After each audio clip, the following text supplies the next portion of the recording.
The morning felt like the beginning of everything Amelie Kumalo had prayed for. The sun was shining over Sandton, Johannesburg, reflecting off the tall glass buildings like a promise of success. She unlocked her office door with shaking hands, smiling as she stepped inside. This was her space, her dream. Her company name was printed on the glass wall, and seeing it there made her heart beat faster. She had worked for this moment for years. She placed her laptop on the desk and began arranging files when the door suddenly opened without a knock. Her grandmother, Gugulethu Kumalo, walked in.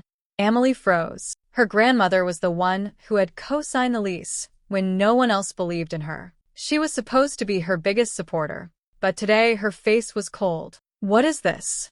Gugulethu said sharply, looking around the office. "You think you're ready for this level? You're wasting money. You're embarrassing me." Amelie felt her chest tighten. Go, I've been managing everything. The clients are happy. We're growing. This isn't your place," her grandmother cut in.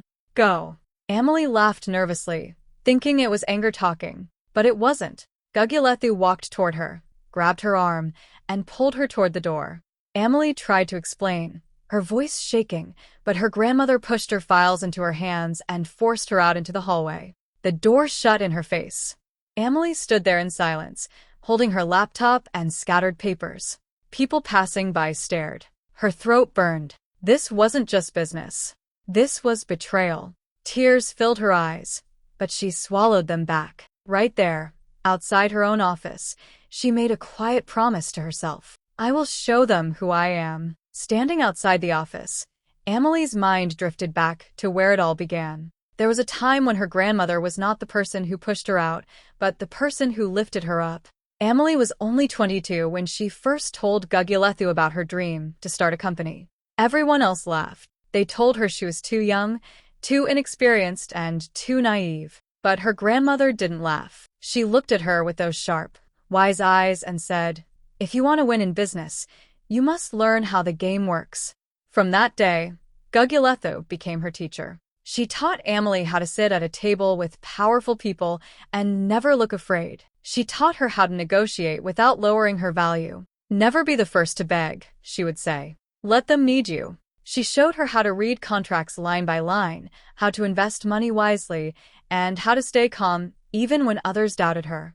Amelie remembered the late nights at the dining table, papers everywhere, tea growing cold as her grandmother explained numbers and strategies. At first, it felt like love. It felt like protection. But slowly, something changed. Her grandmother stopped asking and started telling. She would say things like, "Don't make decisions without me," or, "You're not ready to handle that client alone." If Amelie shared a new idea, Gugulethu would frown and point out everything wrong with it. "You think too emotionally," she would say.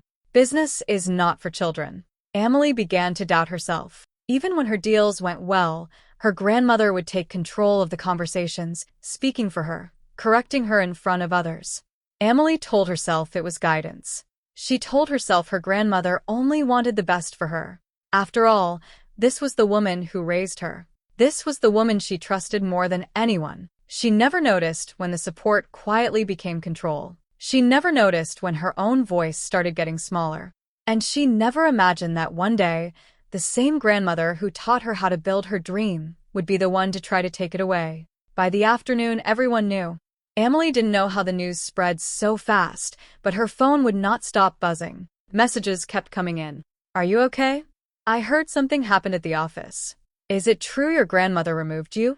Some people didn't even pretend to care. One investor sent a cold message. "We need stability. This situation is concerning." Amelie stared at the screen, her chest heavy. Just that morning, they respected her.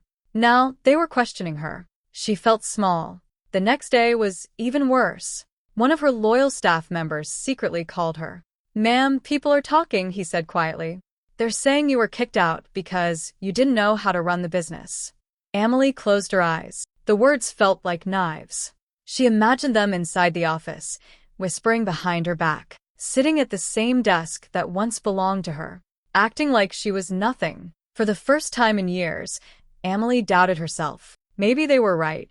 Maybe she wasn't ready. Maybe her grandmother was right all along. She hated herself for even thinking that. With nowhere else to go, Emily rented a tiny, cheap office on the other side of town. It was nothing like Santon. The paint on the walls was fading. The chair made noise every time she moved. There was no beautiful glass sign with her company name. No staff. No respect. Just silence.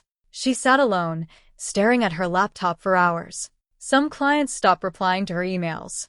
Others gave short, careful answers, like they were already choosing sides. Each moment felt like her dream was slipping through her fingers. At night, she sat in the darkness, asking herself the question she feared the most. Was this the end?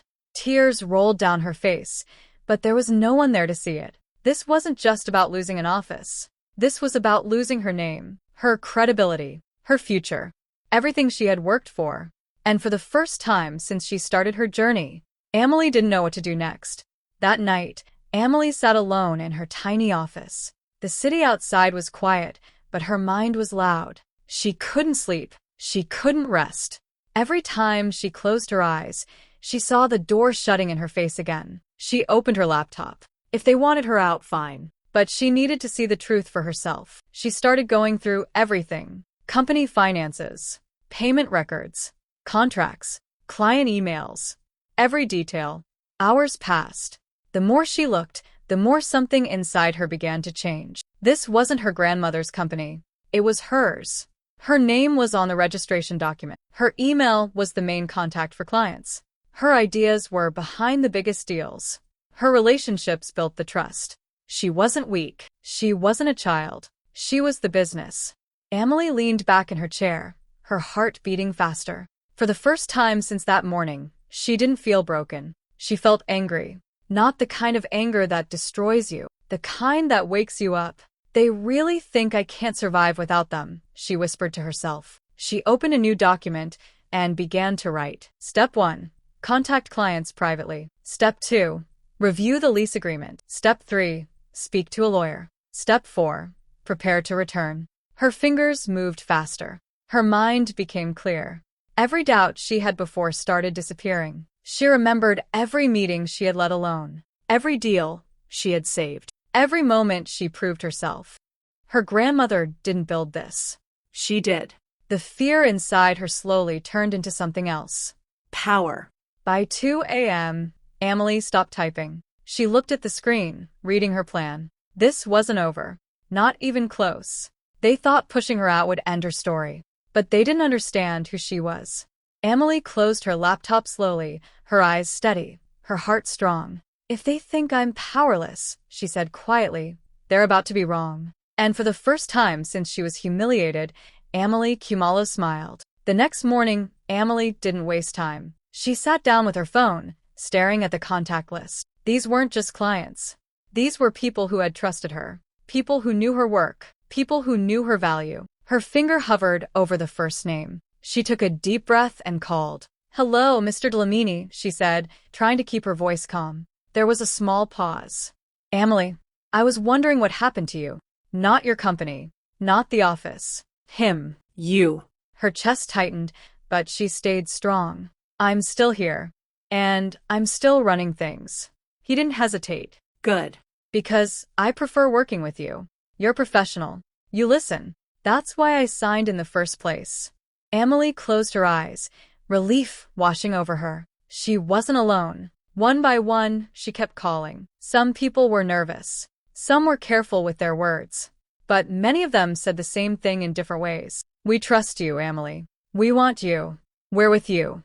Each call made her stronger. Later that day, one of her loyal staff members, Tabo, came to see her in secret. He looked around nervously before sitting down. Ma'am, he said quietly, everyone knows the truth. The clients ask about you. They don't ask about her. Emily felt something shift inside her. Then he said something that changed everything. I checked the documents. The company registration, it's in your name. Emily's heart skipped. And the lease, he continued. Yes, she co-signed. But you are the primary leaseholder. Legally, she can't remove you. For a moment, Emily couldn't speak. All this time, she thought she had no power. But the power was hers. Her grandmother had influence.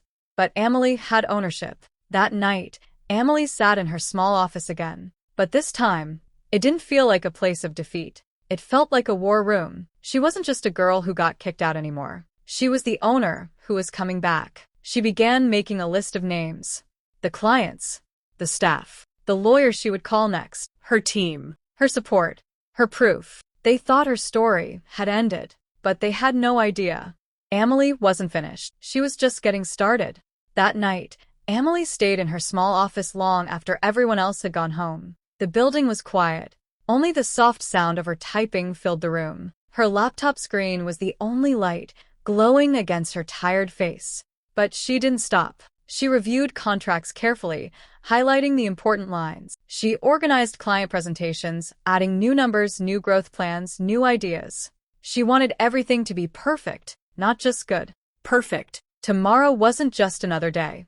Tomorrow, she was going back. Her phone buzzed with new emails. Clients confirming meetings. Messages from loyal staff saying, "We're ready." Emily felt nervous. But she also felt ready. She paused for a moment and leaned back in her chair. Her eyes drifted to the window, staring into the dark night. And suddenly, memories of her grandmother filled her mind. She remembered the first time Gugulethu told someone, "This is my granddaughter. She's going to be very successful one day." She remembered the pride in her voice, the smile on her face. Back then, it felt like love. So when did it change? When did pride turn into control? Emily realized something in that moment. Her grandmother never saw her as an equal. She saw her as someone she could guide, someone she could manage, someone she could own. And when Emily started becoming independent, her grandmother saw it as a threat. Emily nodded slowly to herself. Now she understood her. She knew how her grandmother would think. She would try to intimidate her. She would try to make her feel small again. She would expect Emily to break. Emily's eyes hardened. This time she wouldn't. She closed the final presentation and saved the file. Everything was ready. She packed her laptop carefully into her bag and stood up. Her heart was beating fast, but her hands were steady. Tomorrow morning, she wouldn't walk in as the girl who was pushed out. She would walk in as the woman who owned her future. Emily turned off the light and walked out. The night was quiet, but the storm was coming. Emily arrived before the sun fully rose over Santon. She stood outside the same glass building where her world had fallen apart just days ago. For a moment, she looked at her reflection in the door. This was the same place. But she was not the same person. Behind her stood Tabo and two other loyal staff members. Next to them was her lawyer, calm and confident, holding a folder filled with documents. Emily took a deep breath. Then she opened the door and walked in. Her heels clicked against the floor, each step steady and fearless. Inside, a few employees looked up and froze. Their eyes widened. No one expected her to come back. Emily didn't stop. She walked straight to her office. Her office. The door was slightly open. And inside, Gugulethu Kumalo was sitting at the desk. Her grandmother looked up. For the first time in Emily's life, she saw shock on her face. "Emily," she said, confused. "What are you doing here?" Emily stepped inside calmly, her lawyer standing beside her. "I came to work," Emily said simply. Her grandmother stood up, her face turning cold again. "You have no right to be here. I told you to leave." Emily didn't raise her voice. She didn't argue. She simply nodded to her lawyer. He stepped forward and placed the documents on the desk. "The company registration is in Emily Kumalo's name," he said. "She is the legal owner. And the lease lists her as the primary leaseholder. You cannot remove her." Silence filled the room. Gugulethu stared at the papers. Her hands didn't move. Emily looked her grandmother in the eyes. "I own this office," she said calmly. "You cannot remove me. I run this business now." At that exact moment, there was a knock on the open door. One of the biggest clients walked in, smiling. "Emily," he said warmly, "I'm glad you're here. I was waiting for you." Behind him, another client appeared. And another. They weren't here for Gugulethu. They were here for her.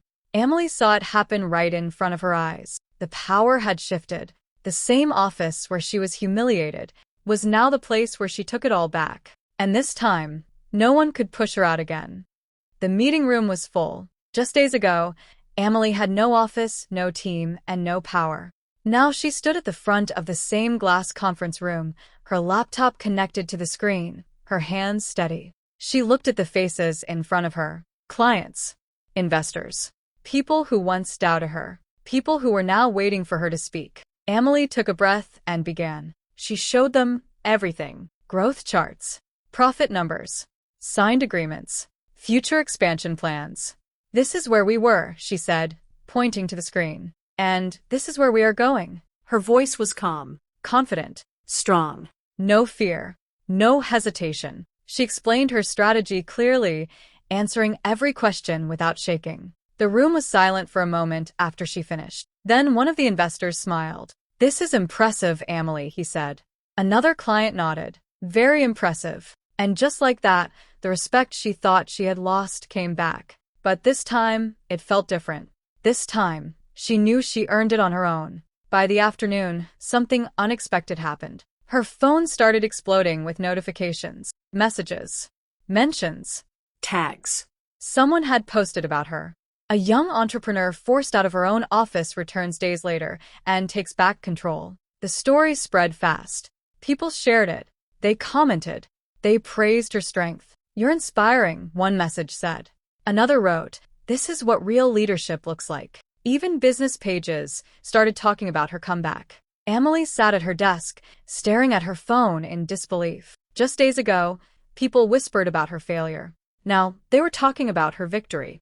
Even her competitors, the ones who secretly hoped she would disappear, were now watching her with respect. She didn't just come back. She came back stronger. Emily looked around her office, and felt something deep inside her chest. Peace. She wasn't the girl crying in the hallway anymore. She was the woman who turned her humiliation into power. And the world was finally seeing who she really was. The day after Emily's triumphant return, Gugulethu Kumalo came into the office again, but this time her steps were hesitant. She didn't have the confidence she used to carry. Her eyes searched for Emily, who was reviewing client notes at her desk, surrounded by staff and advisors. "Emily," her grandmother started, her voice softer than Emily had ever heard it. I owe you an apology." Emily looked up slowly, meeting her grandmother's gaze. There was no anger in her voice, only calm. "I'm listening," she said. Gugulethu's hands trembled slightly as she spoke. "I thought I was protecting you, guiding you. I didn't realize how much I was hurting you, or how capable you truly are. I miscalculated. You've grown into a strong, independent woman, stronger than I ever imagined." Emily nodded, letting the words sink in. She had waited for this moment, but it wasn't about revenge anymore. It was about respect. She leaned back in her chair and said firmly, yet without malice, "Gogo, respect is earned, not forced. You cannot control me. You cannot dictate my life or my business." Gugulethu swallowed hard, a mix of shame and admiration in her eyes. "I see that now," she said quietly, "and I want to support you, if you'll let me." Emily gave a small, confident smile. "Support is fine. Control is not." That simple exchange shifted everything. The staff who had been quietly watching realized that the power dynamic had changed completely. Emily was no longer the one who could be pushed around. Even Gugulethu, who once ruled with authority in this office, now acknowledged Emily's leadership publicly. Later, in a meeting with clients, Gugulethu made her support clear. She introduced Emily as the driving force behind the company's success, praising her strategic decisions and professionalism. For the first time, everyone could see that Emily's authority was real and deserved. Standing there, watching her grandmother take a step back and truly recognize her, Emily felt a rush of satisfaction. Not the kind that comes from revenge, but the kind that comes from justice and earned respect. It was a turning point. Fear and humiliation were gone. In their place was admiration and recognition. Emily's journey from betrayal to empowerment was complete, and the message was clear. No one, not even family, could take away her strength or her dreams. Months later, Emily stood in her office, looking around at the space she had fought so hard to reclaim. The glass walls gleamed in the sunlight, her team worked confidently at their desks, and clients were arriving for meetings she had carefully scheduled. The company was not just back on track, it was growing faster than ever. Expansion plans were underway, new clients were signing contracts, and every corner of the office reflected her vision and leadership. Sitting at her desk for a quiet moment, Emily thought about everything that had happened. The betrayal, the humiliation, the fear, It all felt like a distant memory now. What had started as pain had become a lesson in resilience. She had learned that self-worth couldn't be measured by others' approval, and that boundaries weren't just important, they were necessary. Trust could be given, but control had to remain hers. Emily knew her story was bigger than her. She started sharing her journey with other young African women entrepreneurs, giving talks, mentoring, and showing that setbacks didn't have to define anyone's future. Her experience became a beacon, a reminder that even in the darkest moments, determination and clarity could turn defeat into opportunity. She smiled as she sent an email confirming another successful deal. Everything she had built was hers. Every struggle had led to this moment. Every tear, every late night, every doubt had strengthened her. Looking out the window at the city below, Emily whispered to herself, confident and unshakable, "They kicked me out to break me." The next morning, I came back to show them that no one owns my dreams, not even my own blood. Her legacy wasn't just the business. It was the courage, the boundaries, and the inspiration she would leave for everyone who dared to dream big.